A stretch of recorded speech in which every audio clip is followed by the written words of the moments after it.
आज फिर से अखबार पढ़े बिना तुम स्कूल चले गए। अपना हाथ आगे बढ़ाओ। तपाक तपाक, ये शब्द आज भी मेरे कानों में सुनाई देने लगते हैं जब भी मैं अखबार पढ़ने के लिए बैठता हूँ, क्योंकि उस दिन भी मुझे अखबार न पढ़ने के कारण पापा से 2 डंडे अपने हाथ पर खाने पड़े थे।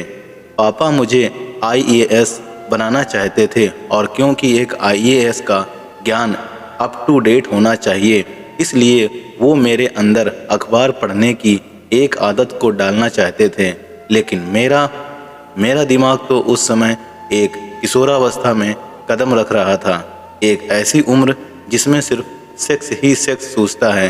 अपने शरीर में होते हुए बदलावों को मैं दूसरे लड़कों की तरह खुद पर महसूस कर रहा था, और जब शरीर में ही इतनी चंचलता होगी तो दिमाग की चंचलता को तो बताना भी यहाँ कठिन ही होगा।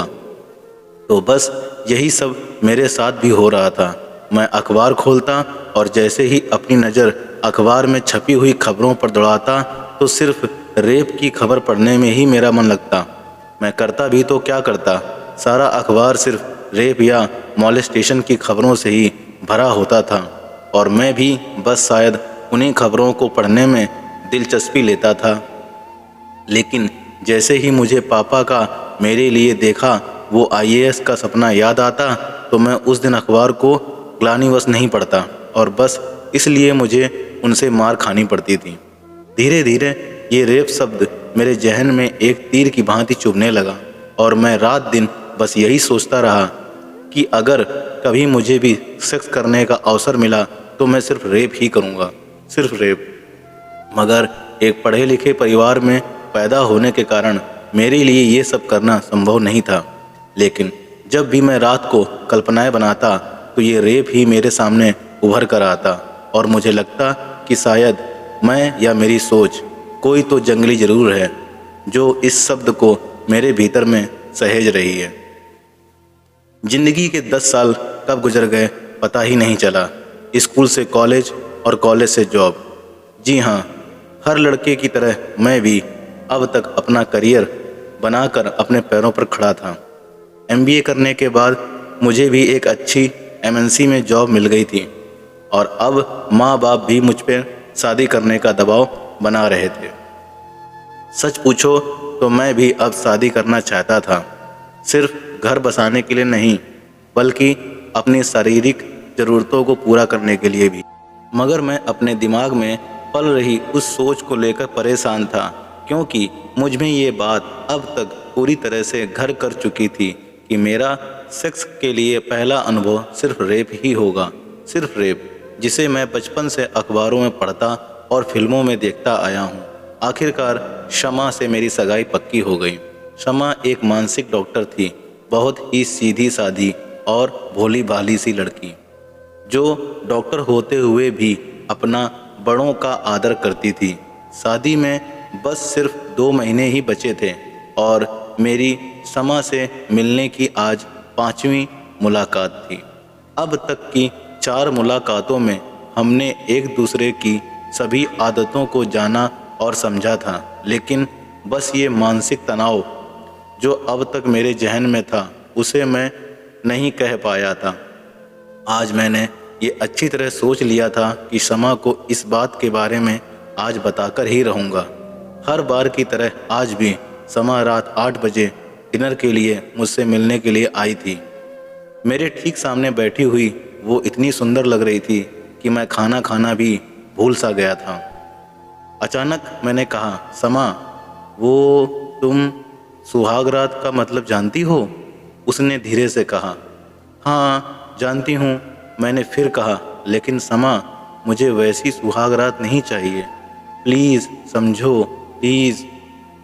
इस बार शमा घबरा गई और पूछने लगी कि क्या कहना चाहते हो, साफ साफ कहो। मैंने कहा, शमा, आई वॉन्ट टू रेप। हाँ, पहली बार सिर्फ रेप ही होना चाहिए, सिर्फ रेप। शमा ने इस बार पूरा घूर कर मेरी तरफ देखा और बोली, क्या तुम भी रात को अपनी कल्पनाओं में रेप को लेते हो? मैंने कहा, सिर्फ लेता नहीं हूँ शमा, मुझे बस वही करना है, बस वही।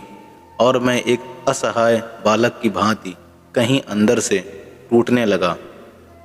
समा एक डॉक्टर थी, रोज न जाने कितने मरीजों की मनोव्यथा को पढ़ती थी और आज वो मेरे मन को पढ़ने की कोशिश कर रही थी।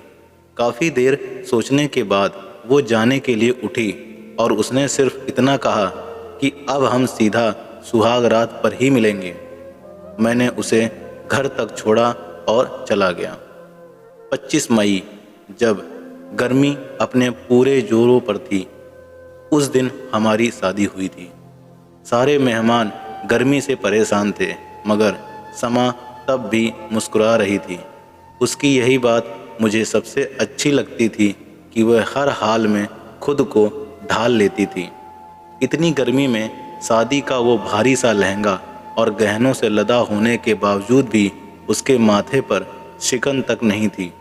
शादी होने के बाद मुझे एक चैन की राहत मिली और मैं सुबह शमा को अपने साथ अपने घर में ले आया।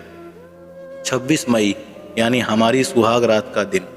सभी मेहमान घर से जा चुके थे और मैं भी रात होने का बेसब्री से इंतजार कर रहा था कि अचानक से दरवाजे की घंटी बजी। जाकर देखा तो कमरे को सजाने के लिए फूल वाला आया था। तभी समा बाहर आई और उसे जाने को कहा। मैं भी हैरान सा खड़ा ये सोच रहा था कि उसने ऐसा क्यों किया, क्योंकि हर लड़की का अपनी सुहाग रात वाले दिन एक सजा हुआ कमरा देखने का सपना होता है। खैर, अब तक तो वो जा चुका था, इसलिए मेरे लिए अब कोई सवाल करने का मतलब ही नहीं था। डिनर का समय हो चला था। हम दोनों ने माँ पापा के साथ खाना खाया और मैं अपने कमरे में आराम करने के लिए चला गया। शादी की थकावट इतनी ज़्यादा थी कि लेटते ही मुझे नींद आ गई और समा वहीं माँ पापा के पास बैठी उनसे नए घर की सीख लेने लगी। करीब रात के 11 बजे मुझे अपने कमरे में आहट सी सुनाई दी। आँख खुली तो मैंने देखा कि शमा, वही पहले वाली शमा जैसी मुझे उस दिन रेस्टोरेंट में मिली थी, मेरे सामने खड़ी थी। उसके बदन पर ना ही वो शादी का लहंगा था और ना ही वो खूबसूरत से गहने, ना ही कोई श्रृंगार और ना ही कोई हाथ में दूध का गिलास। उसने सिर्फ इतना कहा, today I want to make your fantasy alive. You want to rape ना, so it must be a rape, a wild rape. Go on dear, go on. मैंने दौड़कर दरवाज़ा बंद कर दिया। इतने सालों से जो शब्द मेरे जहन में घूम रहे थे, आज मुझे बस उन्हीं को अपडेट करना था। एक पागल रेपिस्ट की भांति मैं समा पर टूट पड़ा।